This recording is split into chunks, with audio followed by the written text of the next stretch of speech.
Well, we were just a couple of minutes going, oh, is that her last song? Good morning, everyone. Again, my name is Connie Boland, president of EAA Warbirds of America, but also the founder of Warbirds in Review. Had no idea that many years ago that we would end up with this kind of production.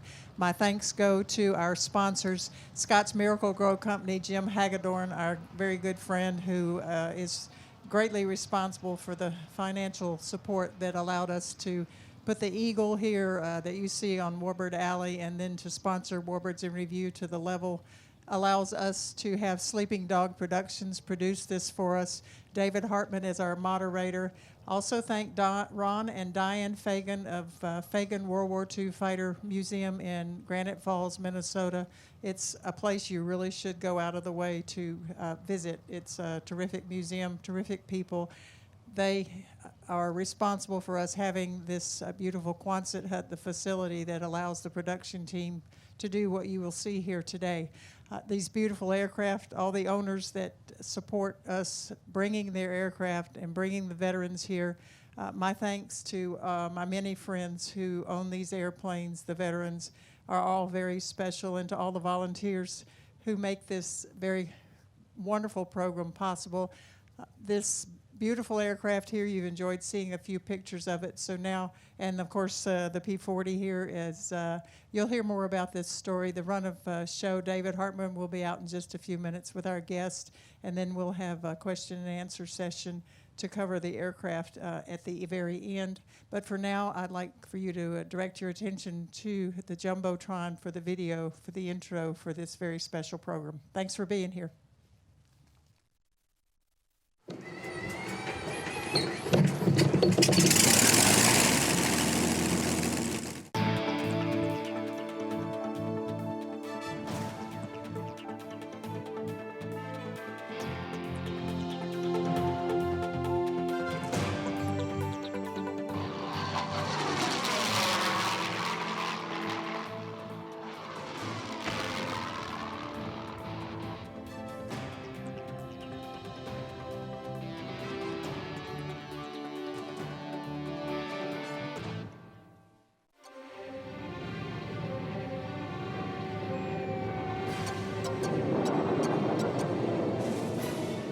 Yesterday, December 7th, 1941,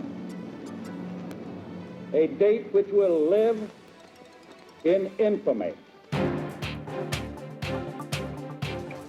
Japan attacked Pearl Harbor on December 7th, 1941, pulling the United States openly into World War II.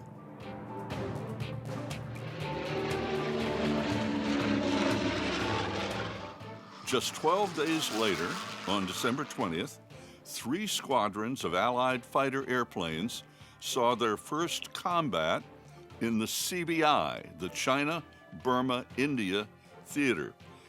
The unit was called the 1st American Volunteer Group, better known as the Flying Tigers.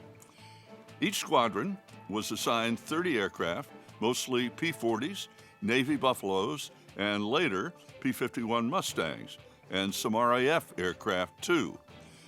Initially, they were based at either end of the Burma Road from China to Rangoon to destroy Japanese supplies and its bases in Burma.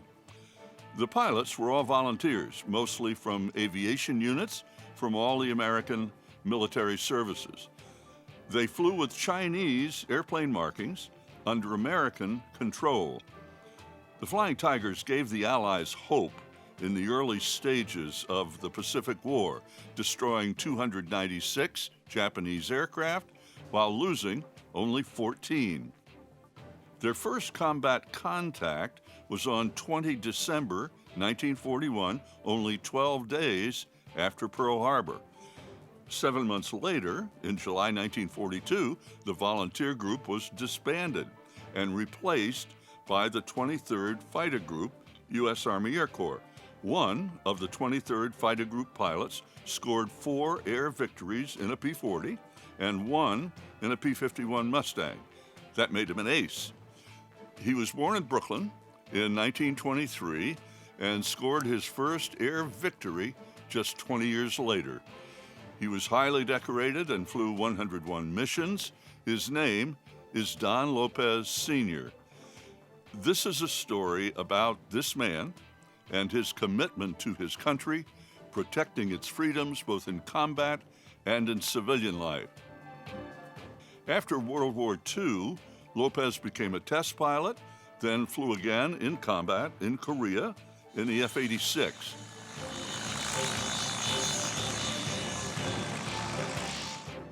He earned a master's degree in aeronautical engineering, taught at the very young Air Force Academy, then worked on both the Apollo and Skylab programs. In 1972, he joined the National Air and Space Museum staff for 36 years, including many years as deputy director. An American patriot, retired Air Force Lieutenant Colonel Don Lopez Sr.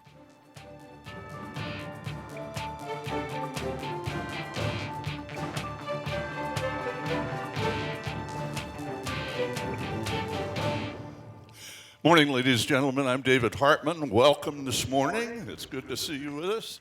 Thank you very much. And please welcome our guests. At your far right, Warren Peach. Then, how we were switching. Yeah, Bruce, yeah, here, Chris, you go. Bruce All right, Eames, sorry. Chris Brown right here from National Air and Space Museum. Bruce owns the airplane, and Warren's flown everything that was ever designed, I think. So, good morning, everybody. Warren Don Lopez Sr. Tell us about this guy. I had the privilege of getting to know Don because of a mutual acquaintance where I'm from in Minot, North Dakota. There was a guy from Minot named Oswin Moose Elker who was in the same unit as Don, same training, did a lot of flying with Don in the CBI, China, Burma, India Theater. And we were building our museum up there, and we were doing another addition to things, and Moose had been part of our museum, brought in some artifacts, told some great stories, been a neat part of our history from our local area in Minot. And he mentioned Don Lopez, and I knew who Don Lopez was, obviously, but Don Lopez didn't know me from anybody. But I called him up on the phone, and I said, sir, this is Warren Peach, and we're in Minot, North Dakota, and we're dedicating a building to a guy that I think you know. His name is Oswin Moose, he said. And I said, yeah. He goes, when's the dedication? I'll be there. It was that quick, that simple, and he came up and he spent 3 days with us and dedicated the building to his friend. We had an air show with the Canadian Snowbirds.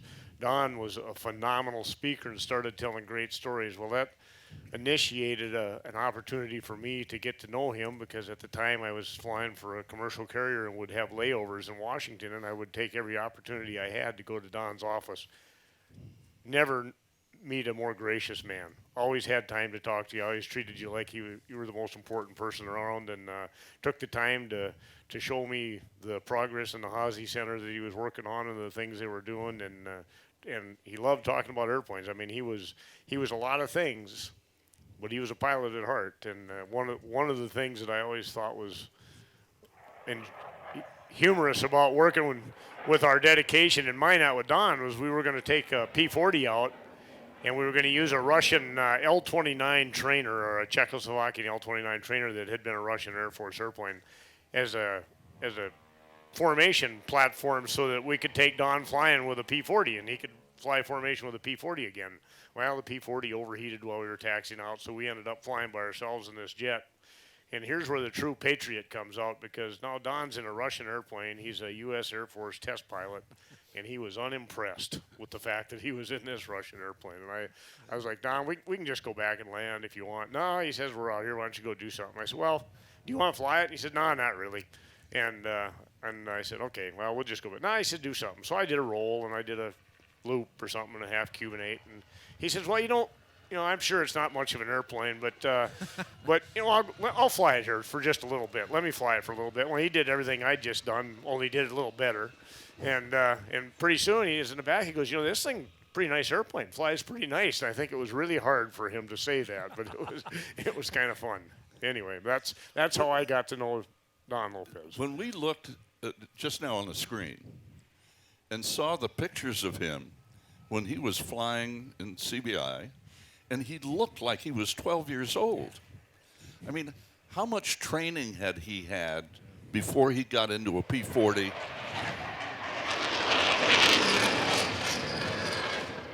About that much. I don't know. Yeah, a lot less than that guy's had. Yeah, exactly. You know, I don't think any of our kids had the advantage of the advanced training that the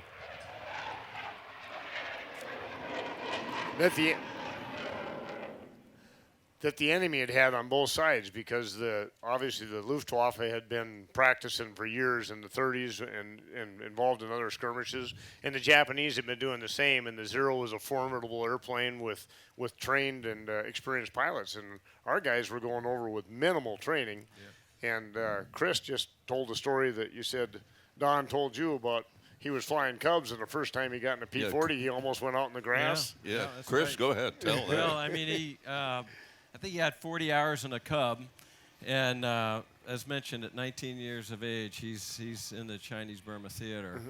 And his first flight in a P40, he went on to say later, he said, I wasn't quite ready for the torque. I almost went off the runway. Yeah. But he was a quick learner. He fixed that problem. Yeah. So, Warren, in your personal contact with him, what kind of stories came out? You said he was a storyteller. Oh, he was a great storyteller. And I think most everybody here that knows who Don Lopez was has seen the famous painting of Into the Teeth of the Tiger, where he's had a mid-air collision with a Zero during a dogfight, and it takes the wingtip off of the P40 with the pitot tube gone, and it took the wing off the Zero, and the Zero crashed. And I remember asking Don about that, and he said, yeah, when I came back, they changed my name, and they called me the Destroyer for a while. And he said, but, in that mission, he hit that Zero, and then he went on to join up with his lead and finish the mission, flying wing for his lead with the airplane. And that was his first confirmed kill of an enemy airplane. So I had a print, and I wanted him to sign it for me. He said, well, I already signed it. It's already signed. And I said, yeah, but I'd kind of like to watch you sign it if you don't mind. So he wrote on there, we were low on ammunition, so I just winged him. And then he signed his name. But, he had great stories. He told a lot of stories about our local guy, about Oswin Elker up there, and how funny Oswin was. One of the things that, if anybody's read the book, and if you haven't, I suggest you do. This is called Into the Teeth of the Tiger in the Smithsonian History of Aviation series. Don wrote this. It's got a lot of good stories in it. One of them is about 10 of the guys that had just gotten checked out in the CBI, and they were waiting to be assigned to their assignment. They didn't know for sure where they were going to go, and one of the commanders needed 10 L5 observer planes delivered from Karachi.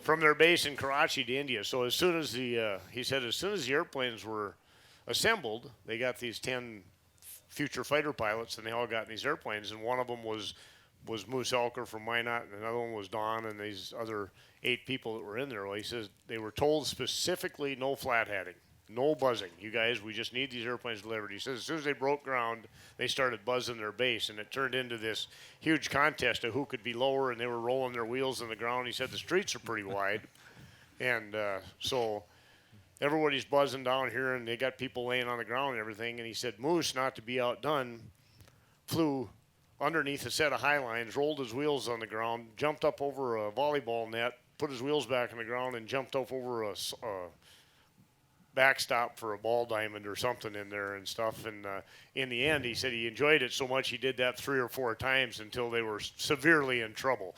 And he said that they got all this done, and it's a great little story in there. When they got all done, they were going to be court-martialed, but the people in China said, no, we need those guys, bring them over. So they said what they'd been waiting for was was what they ended up getting for punishment. The commander thought he was doing them a great disfavor by sending them to China to go into combat, but he said that's what we were all wanted to do anyway, so that's how they got the assignment. So that kind of thing goes on today a lot in jets, right? Yeah. I think it happens every once in a while. Every once in a while. Out of Bruce, sight. Still got that what's 7-year you rule. own this airplane, so where did that start? When did your interest begin? Well, it started when I was a kid. I mean, I'm of the age, like a lot of you guys here, that grew up with fathers and friends whose fathers were all in World War II. And we're always waiting until those guys got together in the backyard around a barbecue, drinking beers and starting to talk, because that's the only time you'd hear their stories. And so, all the kids would kind of hide in the bushes and get that. So I grew up, building the airplane models and so on, and really being steeped in that history and really being inspired by it. And it wasn't until years later, after years of going to air shows and walking through Warbird alleys and et cetera, that I got to the point where I could actually do something about it, and was really fascinated and motivated to not just be somebody trading warplanes, but somebody actually bringing them back to life. And so this project was, to me, just a penultimate project to do, because it was a phenomenal airplane and one that a lot of people don't get to see, this type of model of airplane, but also because of its connection, Don's story to the CBI, which is another theater of the war that a lot of people just aren't as in tune to. And then, of course, a great story about a great patriot like Don, who sets just a phenomenal example. And so it was a done deal. I mean, this was the project. So there's the history of the airplanes themselves, but there's also the human histories involved. Absolutely. I mean, the planes are phenomenal. Let's face it, we all love Warbirds. There's something about that era of plane design and fighter planes that there's a certain special romance about them, and they were built out of need because of what we were facing in the world at the time. But they're machines. And so the things that make them come alive are the guys that actually came off the farms in 1939, 40, 41, and started getting trained to fly these things in combat that bring them alive. And that's what really makes them special. So, yeah, Chris? Yeah, I was going to add, David, that something I've come to appreciate in my relatively new role at the Smithsonian. I'm privileged to hold the position that Don did for many years, and in fact, that print, the original, is right there in my office. It's wonderful. But something I've come to appreciate is that, in addition, museum people, we call them artifacts. I know that's kind of hard, and for me, I still call them aircraft. But they really, to your point, Bruce, they really sit silent. As beautiful and as impactful as they are, it's really the stories and the people behind them that bring it to life. And I think what you've done so well is to allow the artifact, the aircraft, to tell the story of a great American and the contributions that he made at a pivotal time in our country's history. Warren, you mentioned or one of you mentioned how little we know about China, Burma, India, and what that means and what the theater was. Talk a little bit about CBI and what happened there and why it was so important just 10 or 12 days after Pearl Harbor. Well, I think there's so many things involved in that story. Don is a representative for a group of people who were fighting a war isolated from the rest of the world, but they were very involved in that war. And Don is obviously, like I said, he was a representative for a lot of people in a lot of different facets. The guys driving the trucks, the guys fighting the ground war, and the people there. They weren't getting supplies. They weren't getting support. They didn't have very much oversight. They certainly weren't being criticized for how well shaven they were every day, I'm sure, but they also didn't have enough bullets and gas to fight the war. And so they were given minimal tools to do a maximum job. And I think they really came to do exactly what they would. I mean, it was a Herculean effort just to get fuel from India to China over the hump. Look how many, think about how many airplanes were lost and people lost just to get the supplies across there, and the huge sacrifice in the Chinese population. Every time the Japanese would have some sort of defeat, they would take it out on the Chinese population. you know, it's something that I think in today's politics we maybe forget that just a few decades ago we were working hand in hand with these people. They were out with their bare hands patching bomb craters and runways so that our airplanes could land to fight that war. And the CBI was, I think, an extremely brutal campaign for a lot of people, not only in the fighting, but just the living conditions. When you think about the jungle and the disease and the poisonous snakes and what you had to go through to get through that country, it was really something. And yet these young guys, they found a way to have humor in it and to keep their spirits up and to be what a 19, 20-year-old young man or woman is they're going to have fun no matter what. They're going to have some fun someplace, but it had to be a terrible experience in their life to be losing friends on a daily basis and these things, and it gets back to talking about this airplane and the stories. I mean, this airplane is, I kind of look at it as a whole group of different passions colliding, and I've been very fortunately involved in aviation for most of my life, and there was that first couple months where I wasn't, but after that it was all pretty good.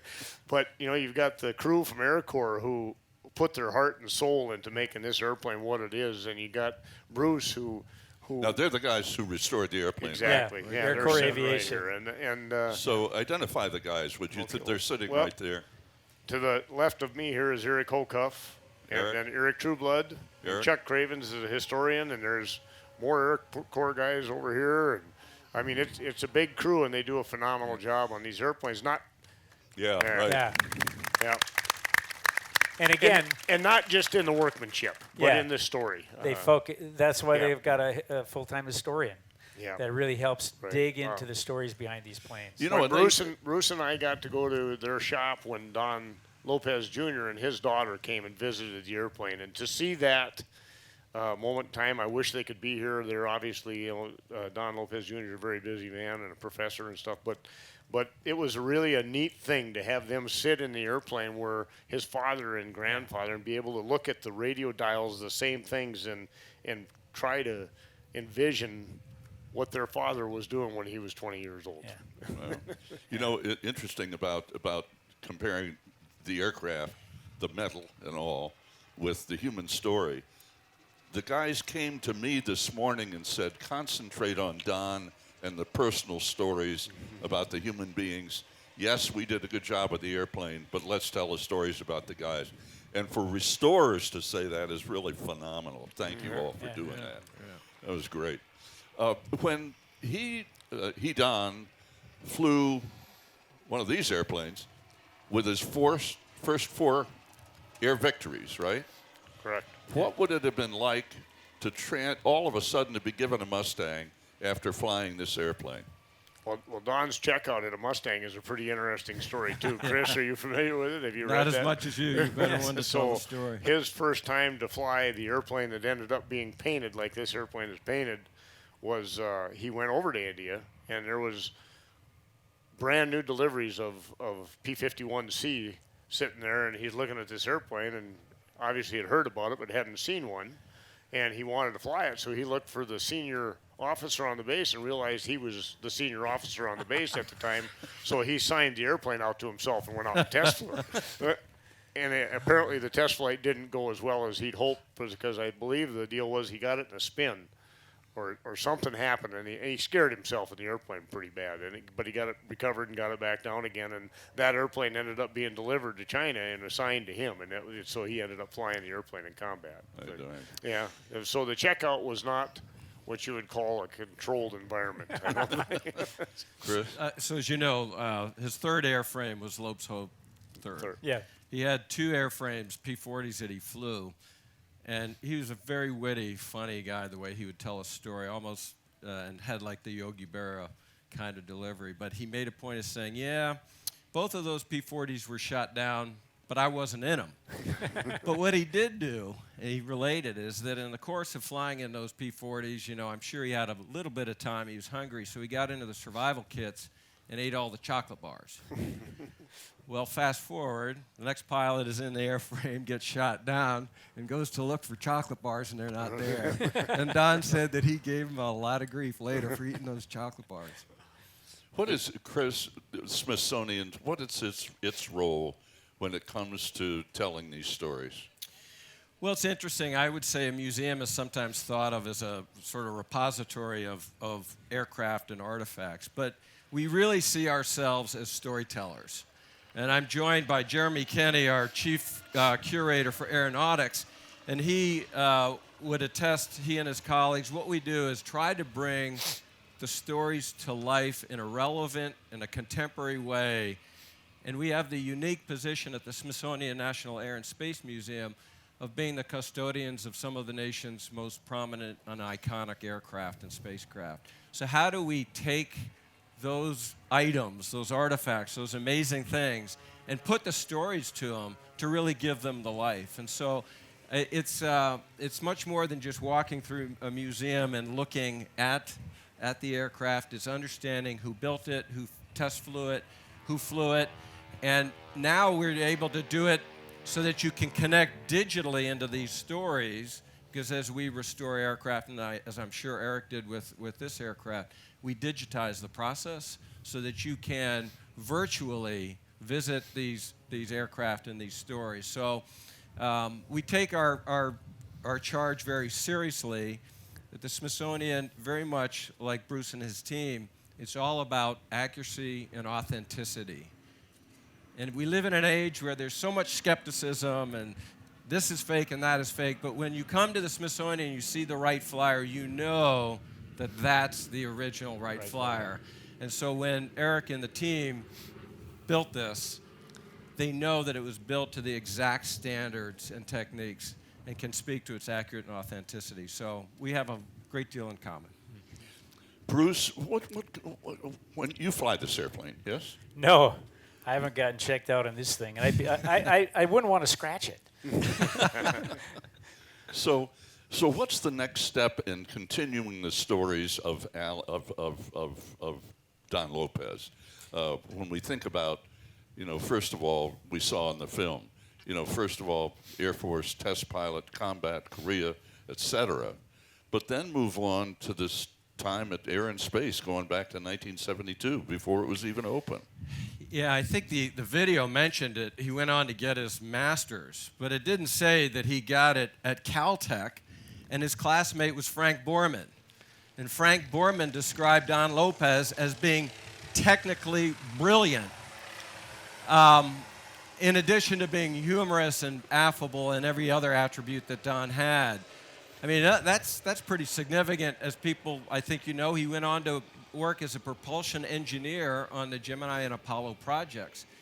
And then his tenure at the Smithsonian, both as a curator and as a deputy, he played an instrumental role in opening the museum on the Mall and then subsequently the Stephen F. Udvar-Hazy Center at Dulles. So it really, one museum, two locations. But he never thought of himself as a scholar or a writer. But he was very much all of that. And I would just close by saying he had the unique position of having made the history and then lived in roles to tell the history. Yeah. I mean, it was just a remarkable career. Warren, what's it like? Bruce, go ahead. Well, I was just going to add that and say that from my standpoint, it's the next steps is continuing to share this plane and use it as a catalyst for telling the stories. Because, I mean, we've hit upon it a couple times here that, Don was a great example of somebody who had these opportunities put in front of him, and he made the most of them. And that whole spirit of a kind of guy that could go over there and sit in the jungles of Burma and go up against the Japanese and go on to come back and have the kind of career he did and make the contribution he did is, I think inspiring and can and should be inspiring to the youth of today. And if getting them in front of those stories is the fishhook, then that's what this plane is to be used for, to keep using Don's story as an example of what's possible for the kids today. Warren, how often do we hear that veterans of not just World War II, but all these conflicts just come home and clam up and don't tell the stories. How important now to see if we can educate, inform, and make people aware? I think it's important that we learn from our past mistakes and understand what our current veterans are going through, for one thing. And I think that it's, you know, from the Revolutionary War on for this country, we have all of our veterans to thank for the time that they've spent protecting our freedoms and continue to do so. Again, and I said this yesterday, but it's my soapbox. That's really what this is about: is honoring, educating through entertainment, and we need to recognize the stories about families who went their entire life, wives who were married to servicemen from World War II who never heard a story in 40 years until these artifacts came out. I used your word. I know it's hard. Yeah, I'm still not used to it. But I can think of numerous times in the time that I've been around them where you watch the transformation of a 70 or 80-year-old man as he sits in the cockpit and grabs the throttle and turns into an 18-year-old and starts telling you what's wrong with your restoration because the clock wasn't there. The clock was there. You know, I mean, their memories are so vivid sometimes about what they did or what they flew. And then the stories come out, and you start hearing families, sons, daughters, wives, coming out and go, man, we had no idea. We had no idea that Dad went through that. And maybe it helps the veteran heal, I would say, and helps the families and their friends understand some of the things that they've watched throughout their life. They see, maybe they can step back and go, wow, you know, I just had no idea. And unfortunately, I think some of that comes too late for a lot of people on both sides. And again, I go back to maybe that's something that we're learning right now, where we try to appreciate our veterans and let them know how much we honor and appreciate what they've done for us when we're back here at home, not going through that stuff, and help them get through what they've had to endure to do what they did. The price, you know? they've paid. Yeah, and so that, you know, this airplane is, I look forward to a full circle thing of this airplane sitting in front of the Haase Center. I really do. I would love to see it sitting in front of the doors someday, and people will walk around and walk by the P40 that's hanging there and look at this airplane, and because it would you know, I don't know how to say it exactly, but it would be a really nice thing for me, because I had a chance to meet Don and be associated with him, and I think we built this airplane, again, to use Don as an example, but to honor Don's life and career and the people that were lived similar lives and careers with him. And it's just, you know, it's an honor to be able to be part of this project with all the people that have been involved in it, and to bring it to this stage and be able to have it sit here so that people can look at it and maybe think about some of the stuff and maybe go home and read a book. You know, We'll figure out how to make that connection. you know, I put you didn't on the use- spot, Chris. You didn't use the term PTSD. I did not. But it's obvious, I think, to many that term applied back a couple of hundred years ago. We just absolutely. didn't call it the same thing. Yeah. And that obviously refers to veterans of World War II, World War I, and right on up to the present day. Another, you know, reason for us to be more aware, who have not Exactly. had that experience, Yeah. as you described beautifully. One thing, talking here with Chris, what we didn't say in the introduction, Chris, the backseater in the Tomcat, has over 300 carrier landings. He's an aviator in the F-14 Tomcat. How much does that experience of yours, of you know, of those hours in the Tomcat, affect your ability to make what you do relevant at the Smithsonian? I think it's huge. I mean, it allows me to appreciate at some level the history and what's involved behind the flying and I would say the stories behind it. intensity. Yeah. I would say, because you can relate to how intense those machines were when they were operating. Well, It's like- a buddy of mine that I flew with, he has a T-28, and we've been scheming, trying to figure out how can we get an F-14 out here to Oshkosh. And I don't know that that's quite possible, because they've been going to the desert and getting destroyed because of the few that remain are in Iranian hands. But I would just also, if I could, David, add, at the Smithsonian, we don't, by virtue of the nature of the collection, we don't have aircraft outside. Everything is inside. It's not flyable, obviously. It's obviously key and important part of the history and the storytelling. But what I think really the service, and I'll call it service, Bruce and Warren and the team that you and other colleagues here at Oshkosh do, is bring to life so that we can hear, we can see these things fly and give it a living history. So it's a great relationship. And just personally want to thank you, Bruce, for making this possible. Oh, thank you. It's a privilege. Yeah. And to AirVenture for making it happen, too. Yeah. So, Bruce, what's your project now besides, because I know you're not going to sit The on F-14, one. I think, right? You hope. No, we've got, working with AirCorps, we are well along in the restoration of a P-47 Thunderbolt that got pulled off the side of a mountain in Papua New Guinea that was shot down during the war in the South Pacific. And so that'll be the next project that's going to be coming out here in the next couple of years, and hopefully we'll be on this platform. So Warren, what's it mean to you to fly this airplane?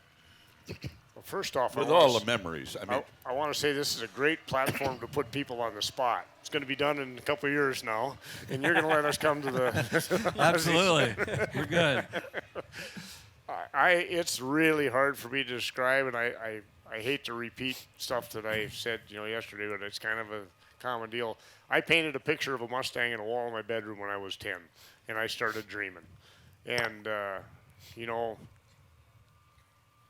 to be involved with the people, the restoration, and then I test flew the airplane, and all these guys had to stand there biting their fingernails going, man, I hope he don't screw up. I hope he don't.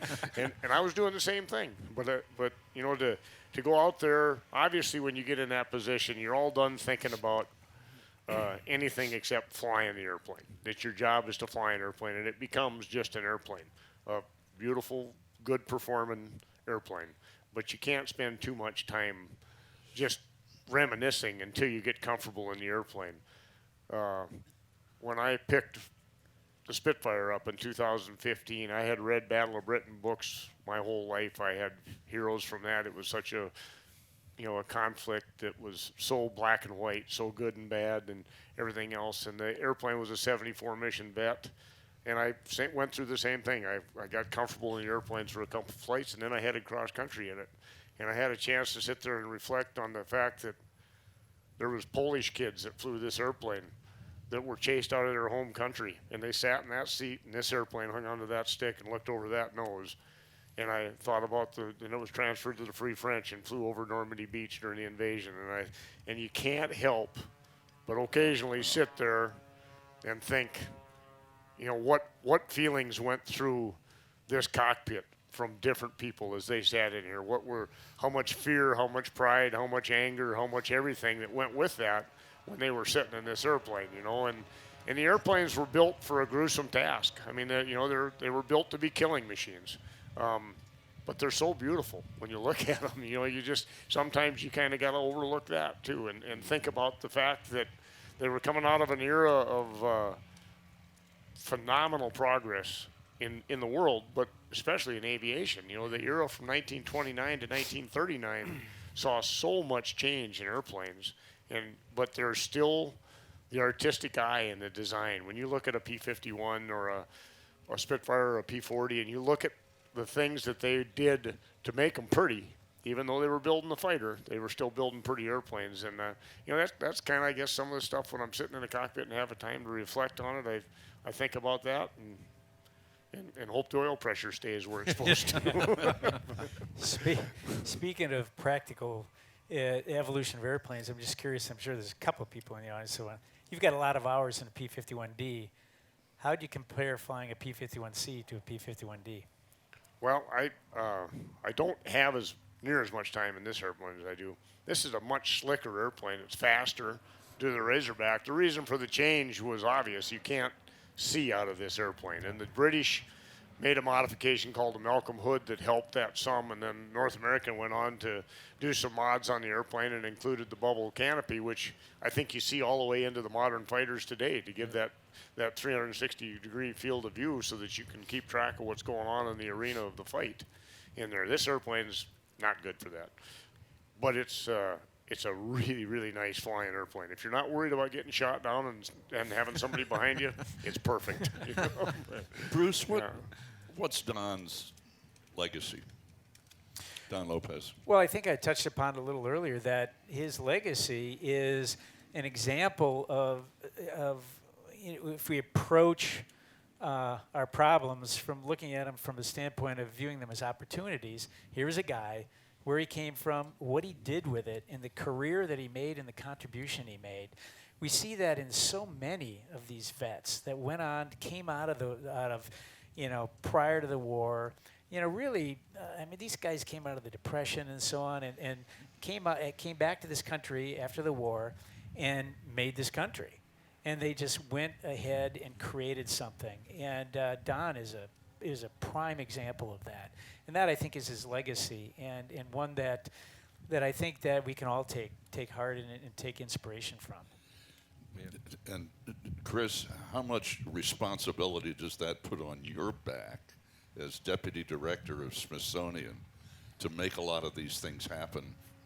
Well, I would not in a moment try to compare myself to Don. I think he had a remarkable life, a remarkable person, but in a humble way we'll try to carry on that tradition, a tradition of excellence, hard work, and he really was quite humorous. I mean, even in spite of it all, he never lost his perspective and his grounding. And we were talking earlier about, gas or lack of in the CBI, and I remember he was asked a question, he said, by General Daly actually, he said, how did you get around? How did you navigate? And there was a long pause, and Don kind of tilted his head and thought, and he said, come to think of it, I don't know how we got to where we needed to go. But he would give you that sense of, it would be a little bit misleading because he was very polished and very accomplished at what he did. As I said, he went on to become an engineer with a Apollo program. He was a scholar. He wrote several books. I've not written a book. Don't know if that's in the works. But certainly take to heart the lessons and the standards of excellence that he has set for myself and others to follow. So it truly is a privilege and honor to be able to even associate myself in my current role with such a great American hero. You mentioned about, Warren. Well, we had an opportunity a few years ago, and Chris took us through the Hazy Center and gave us a tour, and I feel very confident that they're doing a great job of carrying on the both facilities. The downtown facility is going through a major renovation right now, but they're keeping half of it open so that people can still visit it, because I think it's still the most visited museum in the world, right? Absolutely. And, over 8 million people a year. Yeah, and the Hazy Center and the restoration facility there, and the openness that they have to work with other restorers and help other restorers, definitely the organization is carrying on its duty, its commitment, and its willingness to help, and that's really encouraging to see from your organization. You just mentioned about Don, about humor. To what extent does the way the federal government operates allow you to use humor in your presentations? Well, there are a couple stories I'd love to tell. Yeah, I know we're being filmed, so I probably will forgo some of them out here. But no, things are a little bit more constrained, I suppose, in a way. But I do think as we go through challenges, whatever they may be, that we not lose our perspective and our sense of humor, and it really is important. I mean, we are rebuilding the entire museum on the mall. It's a massive program. Do explain that for everybody here, would you? And for those listening on again, TV. as you know, the Smithsonian is a nation's museum. It was built and opened in 1976, and Don was serving at the museum at that time with Mike Collins, who was the director.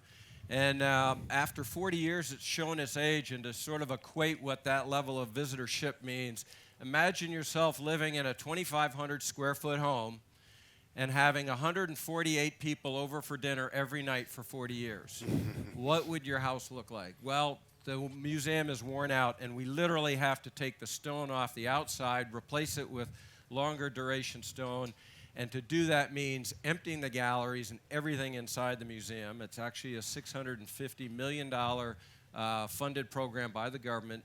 But the real touch point are the galleries themselves, 23, all of which are going to be redone, and that is reliant on private philanthropy. So that's a lot of what we're about, is trying to engage with our supporters to help us tell these stories with these aircraft and artifacts in a way that goes the next 100 years. And you know, the generation, as noted, coming through our doors today is different than the generation 40 years ago. So we have to remain contemporary and tell these stories in a way that is every bit as impactful and as meaningful, but in ways that resonate.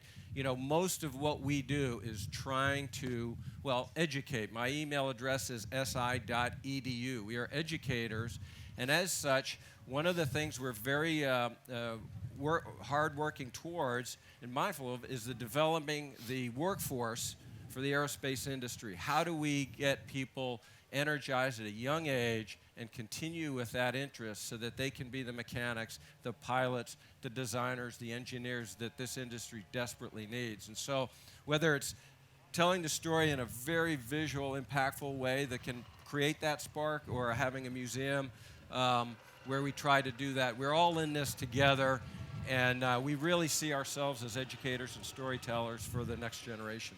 And importantly, Warren referred to it, you will not completely close the museum while you're doing all this, right? People should understand it makes that. it a longer project. It's basically 2-3-year projects because we're doing a half at a time.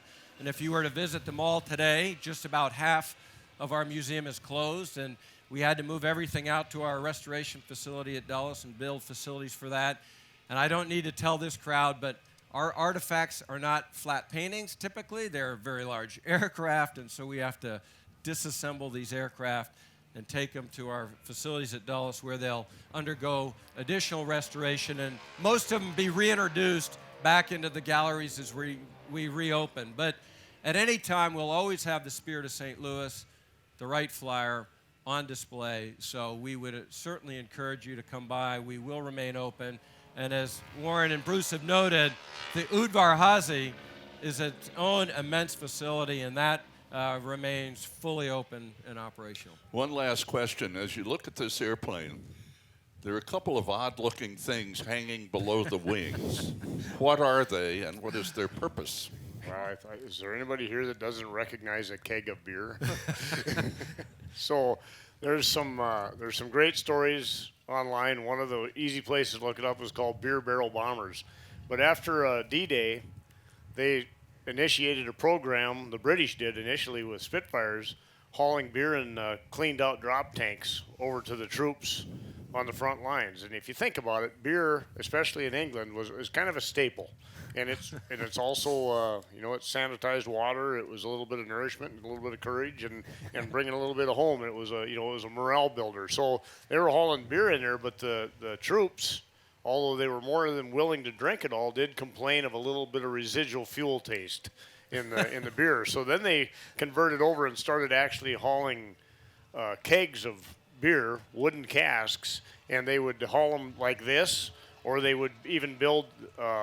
They would take the tips, the backside of drop tanks, and streamline them a little bit by putting them on there. But there's pictures of Spitfires, Typhoons, and Mustangs hauling wood beer casks. So we've replicated that by taking some modern kegs, filled them with root beer, which we're going to offer everybody a glass of root beer that wants one afterwards, courtesy of tap it off the wing. Yeah, Dakota Territory Air Museum and Warbirds in Review and AirCorps. We're kind of bringing this to people and ask you if you want to stick around and have a have a beer off of the pylon of a Mustang, this is your opportunity to do so. But it's a really unique story, and they actually hauled so much beer out of England that they had to taper it off because they were running low on beer in England. And I think that's an awesome thing. But So- you know, it's another reflection of the depth of honesty and specificity to restoring these airplanes 100% accurately. Yeah, there you right? go. Gentlemen, thank you very much. To Warren and Bruce and Chris, thank you, gentlemen. Thank you. Thank you. Thanks. And now welcome, please, Sam Bass, who is, how many, 6,000 hours of pilot time? Is that close enough, Sam? 35. 35, and 50 years of safe flying as well. Sam, you're on to talk to the guys. Yeah, and Warren, would you get up and just let's talk about the P-51 for a little bit, if you will. Okay. And Obviously. well, you can sit, you can lay down if you like. There you go. But anyway, let's just go over and stand in front of this Lopes Okay. Hope here, and tell me just about the P-51 itself, the whole design. What was the design purpose for the P-51? Again, the British government are the ones that came to North America and asked for an airplane to be designed. I believe the U.S. government initially came and asked them to build airplanes under contract. And I'd love to have these guys jump in here if I'm saying something wrong, but they wanted to build, the government wanted North American to build P40s under license. And North American said, I think we can do something quicker and better. And the British government contract with North America, and they drew something up on a napkin and were able to fly the airplane within 120 days, which was remarkable. And they obviously stepped away from the old thought process of everything being round and difficult to build and said, we're going to throw away all the French curves and take the rulers out and start drawing straight lines and build a fast to build simpler airplane. But in doing so, they designed one of the most iconic and beautiful airframes ever designed. The A model Mustang, which there's EAA has an example over here in the A36, initially came out with the Allison engine, and it was, I think, a really good airplane, but the Allison didn't have the high altitude capability that the Rolls-Royce Merlin did. So the British modified an airplane, correct? Then they put the Merlin on the front of an A model airframe, basically, and decided, wow, this could really be something. So North American went back and they started to build the P-51 B and C, which are the same airplane, just built in different factories, one in California, one in Texas. And they built that airplane, as you see it here, the Razorback version or whatever, with the birdcage canopy and things. And as the airplane evolved, it became the long-range fighter escort. And I don't think a lot of people realize how extensively it was used in the Pacific theater. It wasn't just the ETO where they went to Germany with it, but they were using it to get all the way into Japan to escort the B-29s at the end of the war. With the external tanks, the aft tank and the fuselage and the internal fuel, the airplane had an unbelievable duration.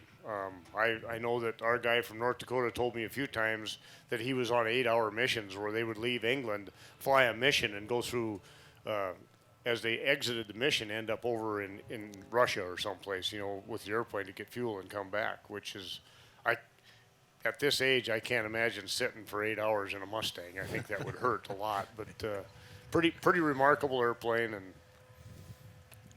What kind of armament did it normally carry?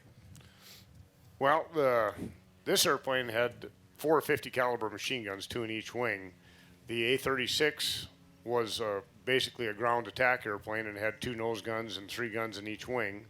The D model Mustang with the canopy on it ended up having 3 50 calibers in each wing and the ability to carry a 500-pound bomb or a keg of beer on each wing. Well, now, what is it, 300 and some odd right now that are still existing of A, B, C, and D, I guess. How many Mustangs are existing? Yeah. Yeah, All right, well, how many Bs and Cs are available? 7? I don't know what's wrong with your mic here. Do they have two? I can be his repeater. You said how many? 7. 7, okay. Yeah. Well, That's it's a beautiful airplane, and you just a little bit of the history of where the airplane came from. This particular airplane came This from. airframe was, this is the Wahpeton airplane, right, from the tech school. It was a post-war airplane given to a tech school in Wahpeton, North Dakota, and it resided there as an instructional aid, and then was recovered by Bob May. I'm trying to think of what year it would have been, in the 90s, I guess, and the restoration was begun on it. And then Bruce entered on the scene, and he and Bob made a deal, and Bruce brought the airplane to AirCorps, and they finished the restoration on it from there. How long did it take for the restoration? The restoration was about 4 years. About 4 years. Two years of full-on restoration. Of course, when we start a project, the first few years are a lot of research and starting components and small things like that. And then we get the whole crew on the restoration full-time once things have developed. And so, yep. What years would Don Lopez been flying this airplane? 43, huh? Yeah. 43, 44, Yeah. I think was when he was over there, yeah. Sam? Yes, sir. I wonder about parts. To what extent do you have to re-engineer a lot of assemblies, parts, or whatever in the airplane, since they're not available? I mean, Right, yeah, we have that question a lot. You don't just call up North American or look in the Aviol catalog for your parts. So we of course, we do, we're always searching the world and inventories for parts and components, but if we can't find them, we have to make them. We're very fortunate where we have the North American drawings and a lot of engineering data, and we're continually on that search for more information to make we don't re-engineer components, but we remanufacture components to the original specifications, and we're always very careful about making things. At your young age, how did you get started in restoring aircraft? Well, I was just speaking to someone earlier. This is my 25th year at Oshkosh AirVenture. Had some friends of family bring me here in a car. We camped in Warbird camping and in our tents, and I ran into him last week. But it started here. It started with growing up on a farm. My family, my older brother, graduated from the Air Force Academy and was an inspiration in the aviation. And it's a dream. Warren talked about it a little bit earlier. Were you potty trained by the time you got here? Barely. Yeah, just absolute passion for aviation, passion for airplanes. You know, when you have an interest in aircraft, there's always a center point around World War II because of so much happening at that point. And then you start to learn the stories of World War II and you bring them together. So just a lot of passion. I'm living my dream job, right? So it's pretty exciting, but a lot starts here. Are you able to talk about your recent find of drawings? Yeah, well, again, touching on researching. We do a lot of research, and we're always looking for people who have information, and we found a fellow who worked at North American Aviation and was involved with lofting information. That was his job, and very interested in the P-51 and World War II aircraft, and he saved some pretty neat information, and some of that is original drawings from North American, and so that's part of for us. It's much more than just building an airplane and making an airplane go fly fast and sound cool. You know, there's so much, and that's the story of often the pilots flying these airplanes get to tell the story of the pilots, and Don was obviously a pilot but also an engineer, and when we restore these airplanes, that's why we put so much attention into the detail, because there's so many stories with the home front and fabricating and building airplanes and the design and the engineering. I mean, you think about that. That's, you know, the pilots love the P-51, so do the mechanics. And when I kind of tell people the story of the P-51, I often kind of think about North American during World War II. When World War II broke out, they were a young, new company, and they were thinking way outside of the box. And it really shows in the engineering, because they not only built an airplane that flies awesome, but it was easy to build and easy to maintain. And when you hit those three things, It's phenomenal. You know, you can see, we can all think of several airframes like that flying, and out here where they really hit the mark. And so, interesting part. We love to tell that story and those stories of the details through the restoration. Bruce, I believe that you have a presentation that you wanted to Yes. give right now. Yes, I do. It gives me actually a great honor to share with Chris and the Smithsonian a very talented aviation illustrator. Who's Chad? Chad, is he here? Did a rendition of Lopes Hope Right here. flying over. Chad, where are you? Ah, there you are. Flying over the China-Burma. Wow. And we'd love to have you guys have that, and hopefully it'll hang in a place of honor. Wow. Well, thank you, Bruce. As a deputy director, I don't usually have the occasion of approving directly accession of artifacts into our collection, but I will certainly take this opportunity to add this to the nation's collection in honor of Don Lopez and the work you've done to commemorate his great service. Thank you so much. Bruce. Thank you. Thanks. It's great. And we'd also like to leave one of these for the wonderful Warbirds of America group and see if they still got any space on their wall in there. I'm sure they'll find space. Good. Thank you much. It's great. Thank you so much. I want to thank all you folks for coming.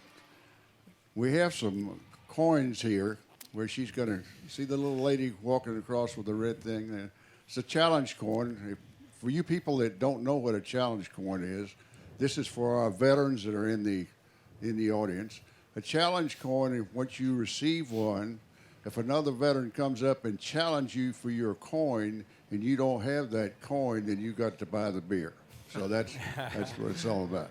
But it's anyway, we have these, and these been furnished by the Fagan World War II Fighter Museum in Granite Falls. And this also, I'd like to thank the flyingtv.com for their support in this. Thank you very much for coming, folks.